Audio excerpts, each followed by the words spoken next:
Yo lo que tengo son historias que vienen en forma verbal, Ajá. oral, vamos a decir tradición oral, y que después fui viendo en algunos libros, en Ajá. algunas cosas, que es muy poco Ujú.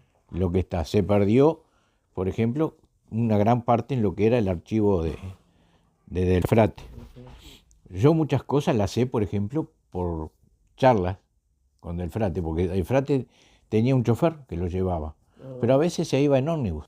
ahí va. Entonces tomaba el ómnibus acá en La Paz y después lo tomaba en la terminal de Río Branco. Yo salía de trabajar, lo encontraba ahí y venía charlando. Y yo tenía algunas cosas, algunas oídas, cosas particulares, ¿viste? Que te llamaban la atención, que a veces nadie las hablaba. Ujú. Entonces yo empecé a conocer sobre los picapedreros con mi bisabuelo, Ahí va. Gabriele Emaldi, se llamaba, que era, él había venido, él decía yo soy francés, pero no, era País Vasco, Ahí va. lado francés. Pero él se encajaba que era francés Ujú. y te hablaba algunas cosas en francés y también te puteaba en francés. ¿Tá? Más o menos era así. Yo llegué, creo que yo tenía 5 o 6 años cuando él falleció. Ahí va. Eh, Primero se vino a Maldonado, a las canteras que tenía Piria, que él vino soltero, Ujú. vino joven, Ujú. se casó acá con una italiana que conoció, que era María Velerati, Ahí que va. era mi bisabuela, Ahí y ahí tuvieron un montón de hijos. Hay va. una anécdota que inclusive el viejo era bastante mujeriego Ahí va. y mi bisabuela estaba embarazada de Ajá. mi abuelo, que fue el primero. Entonces agarró se enamoró de otra mujer y se fue para Salto. Hasta cuando nació mi abuelo, Ujú. ella le cortó un mechón de pelo y lo metió en un guardapelo que era de oro, o Ujú. sea, era con una tapita, Como tenía un una tapita relicario, como un ¿no? relicario, le puso el mechón de pelo y se lo mandó con una persona allegada que se lo alcanzó en Salto y ahí el viejo volvió. Vivía acá, creo que a dos o tres padrones de donde está el liceo número 2. Yo era un niño y yo qué sé, yo lo escuchaba Ajá. y vos lo mirás, cómo colocar los barrenos Ahí va. y la hora de los barrenos. Los barrenos reventaban a las 12 del mediodía, que era cuando se iba toda la gente a comer, entonces ahí reventaban los barrenos Ujú. y a las 5 de la tarde, más o menos, 5 y algo de la tarde, ahí reventaban barrenos de nuevo, que Ajá. era saltaba la piedra, rajaba y después este, como me enseñó mi abuelo, era buscar la veta, porque mi abuelo era un niño y fue a picar adoquines. Sí. Mi abuelo creo que fue, mirá, creo, no sé, él hizo creo que hasta tercero o cuarto año y mi abuelo le dijo, ya, aprendiste demasiado, va. Ahí va. Tercero o cuarto año de escuela y le dijo, aprendiste demasiado, vamos conmigo a trabajar. Ahí va. Y ahí lo llevó.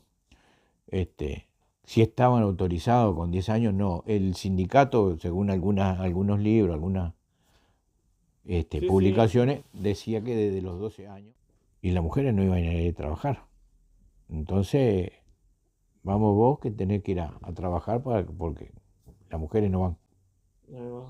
Y las mujeres eran más que nada tipo el área doméstica, qué sé El yo, área ¿no? doméstica. Después no, después que cambiaron las ideas, ¿no? Pero ya te digo, en el momento que estaba mi bisabuelo vivo, era así, era. A mí una persona que hoy es fallecida, contado por sus tíos y abuelos, el sindicato de picapedreros se juntaba en un bar que yo he preguntado y todo el mundo dice no me acuerdo de eso, pero era por 1920, antes. Ahí va. Fíjate que mi abuelo nació en 1909. Se reunían en un bar que estaba enfrente donde hoy, en Conrado Moller y Valle y Ordóñez. Ahí va. Ahí hubo después la tienda Giacón y después otras cosas más.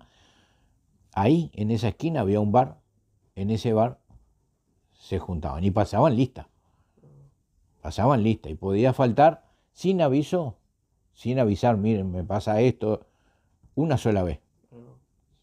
Hubo un caso que me contaban que faltó dos veces, faltó dos veces, a la tercera cuando faltó, lo llamaron, hicieron el llamado de tres veces para que dijera presente, y entonces se para uno y dice, ha muerto, pero no muerto físicamente. Sí, sí, Murió para el sindicato y también para trabajar. claro. Porque ahí también, vos no estabas en el sindicato, te sacaban. No. Chao, perdiste, fuera. Era una cosa así, era muy duro, era muy reglamentado todo. Había una comisión que se reunía, representantes del sindicato y representantes de los patrones. Ahí va. Y ahí le decían, no, esto así no va más y no va más. Y hubo una huelga famosa, no me acuerdo cuándo fue ni el motivo, pero sé que abarcó más que las canteras de La Paz. Ahí va. En Isla Mala, Piria había comenzado unas canteras. Entonces, ahí lo que pasó fue que precisaban para formar todo un grupo de gente que empezó a vivir ahí, precisaban oficios. Precisaban alguien que arreglara los zapatos, precisaban alguien que hiciera de herrero, precisaban... Entonces lo llevaban. Mi bisabuelo, yo recuerdo que él decía palabrotas de Piria, ¿viste? Y que no pagaba. Y luego lo hablaron, o sea, si encontrás gente vieja por el lado de Piria, te va a decir lo mismo. Y volviendo a La Paz, acá fue una época de auge porque se precisaba la piedra para para adoquinar Montevideo y Buenos Aires. Entonces acá en Viales iba a ser está el padrón número 1, que es el Liceo 2. Atrás del liceo, de ese padrón 1 y todo eso, iba a ser la estación. Pero ¿qué pasa? La estación le podía servir de repente a las canteras, pero hubo otra gente que también le servía mucho la estación. ¿Y cuál era? El ganado, porque el ganado bajaba acá en La Paz, o un poquito más, y estaba, lo que se llamó el Camino de las Tropas. De ahí se llevaba el ganado perfecto, al trote, ahí caminando, arriando ganado. Pero precisaban, no lo iban a llevar desde acá, desde la zona de Viales. Querían llevarlo hasta La Paz. Eran unas cuadras más. El Estado donó la estación, puso la estación, no la donó, puso la estación, y la plaza la pagó Ramón Álvarez para que quedara ahí. En realidad ya estaba previsto más o menos todo ese cambio en esa época. Lo que hizo Ramón Álvarez fue el puntapié. Vamos a inaugurar, vamos a poner la piedra fundamental para la iglesia, vamos a poner esto, y él tenía los terrenos y empezó a vender terrenos. Con una famosa frase: ¿quién es tan pobre que no tiene tantos pesitos para poner por mes para comprarse un terreno? Así fue que mi abuelo compró también, no mi bisabuelo. Mi bisabuelo ya había comprado. Compró mi abuelo, que era un chiquilín, creo que tenía 15 años cuando compró un terreno, acá en Viales. Y quedó con eso, ¿viste? Siguió. O sea, la fundación de La Paz no fue que dijeron vamos a fundarla ahora, y ya venían los curiales, los jueces, escribanos, abogados, porque acá era un lugar sano. La mayor parte de los picapedreros se declaraban anarcos abiertamente. Después fueron cambiaron mucho, porque estuvieron muy de acuerdo con todas las opiniones y las ideas de Valle y Ordóñez.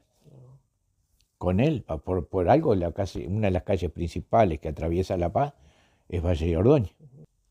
Estaba muy dividido, y creo que hasta medio un poco confundidas las ideas, porque como te decían, soy anarco y soy masón, y sin embargo, cuando había que apoyar un poco la iglesia, ¿viste? Iban y lo hacían.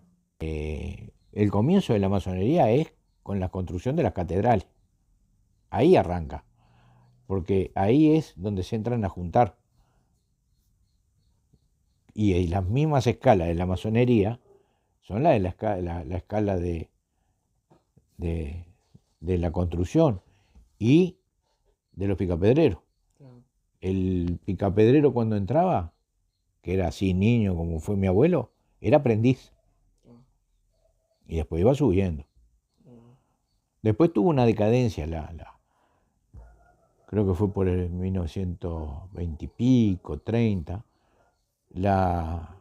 ¿cómo es? Las canteras, que yo no sé si se debe de repente a la aparición de mejores maquinarias, que se dejó el trabajo manual, que no lo sé.